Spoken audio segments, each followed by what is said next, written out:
Recently, I've been receiving a lot of questions like this. How much I should invest?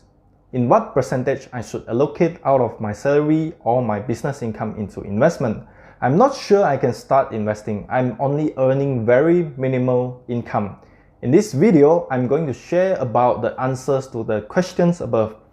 Disclaimer, this is only for education and sharing purposes. Invest at your own risk. Hi, my name is Louis, your financial educator. The key sentence to investment is that you do not need to be wealthy to invest. If you are thinking you need to be rich, then you can only be able to afford investment. You might have to rethink again. And the fact is that people get rich by investing their money. Most of the wealthy person get rich not by working hard and hustling. Most of them get rich by investing. Therefore, you don't need to be wealthy to invest. Quite the opposite. In fact, investing is the easiest way to create wealth over the long run, apart from inheriting it. It can help you reach your financial goals and build a nice retirement fund.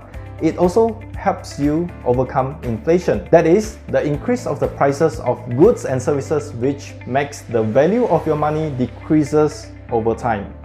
First, how much should I invest? It depends. How much are you comfortable to do investment? Remember, investment is never a short-term sprint. Investment is always a long-term marathon. Sometimes you get tired because of the uphill. Sometimes you run easier because of the downhill.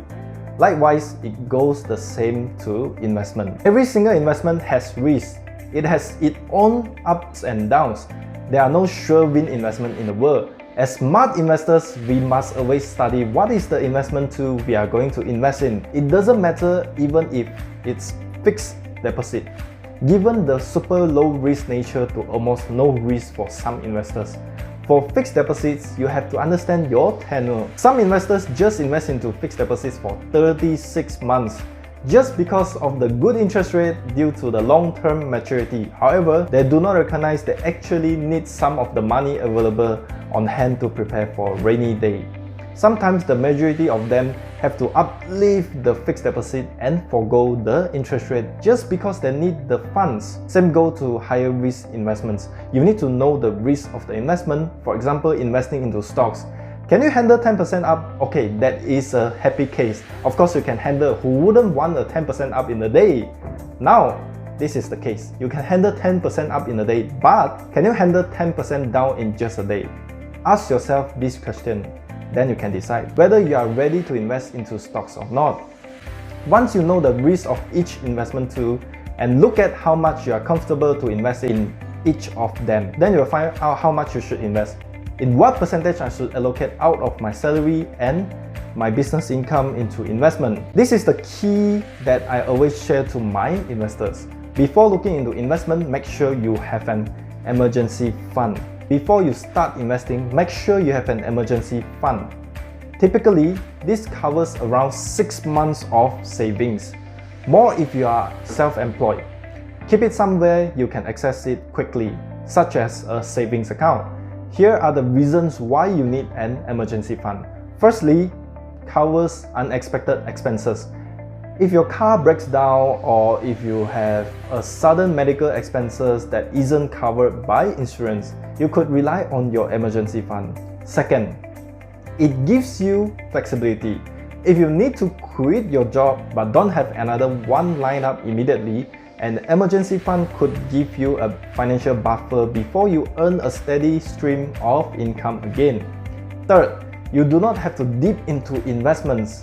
You wouldn't want to withdraw your investments to cover unexpected expenses. You risk selling at a loss as your investments may not have had time to mature. You will also incur more fees when you reinvest your funds again later. However, there's a rule of thumb of the percentage you can allocate. Of course, you can allocate more than the rule of thumb percentage, and that allows you to achieve your financial freedom quicker than your original intent. The rule of thumb is that you should invest between 10% and 15% of your income. This means that if you earn 5,000 a month, you could aim to invest at least 500 a month. Here are a few ways that you can set aside this money. Pay yourself first. Set up a recurring bank transfer that automatically moves a percentage of your salary into an investment account when you get paid. Incremental increases. If 10% to 15% of your salary sounds like a lot of money, you could try working towards it incrementally. Start by setting aside just 1% of your income this month. Increase that to 2% in next month, 3% the month after that, and so on.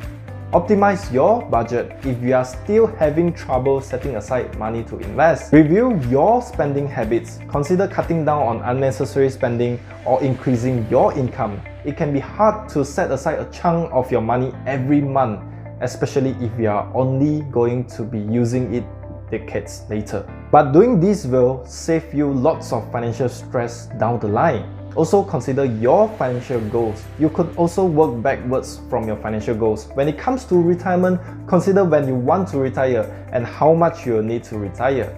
These factors determine how much you will need to save. For example, if you want to retire early at 45 years old, you will need to invest a lot more than someone who wants to retire at 55 years old. To get estimates of how much you should invest, you could plug in these variables into a retirement calculator. You should also factor in other financial goals. Perhaps you want to afford an overseas education for your children, buy a seaside home, or go on a world tour in your 50s. So, consider all your financial goals, estimate the monthly contribution you will need to reach each of them, and start investing. I'm not sure I can start investing. I'm only earning very minimal income. If you have ever worried about this, then it is a good thing for you. It means you are seriously thinking about investment for your future. Yes, a lot of millennials are saying, how does 100 ringgit make any difference in my investment pool? I might as well wait until I have 50,000 ringgit or 100,000 ringgit to start investing. The key is, if you are not going to invest the 100 ringgit that doesn't make a difference, then at most of the time, you are also not going to invest the 50,000 ringgit when you have it. It is just a habit of investing.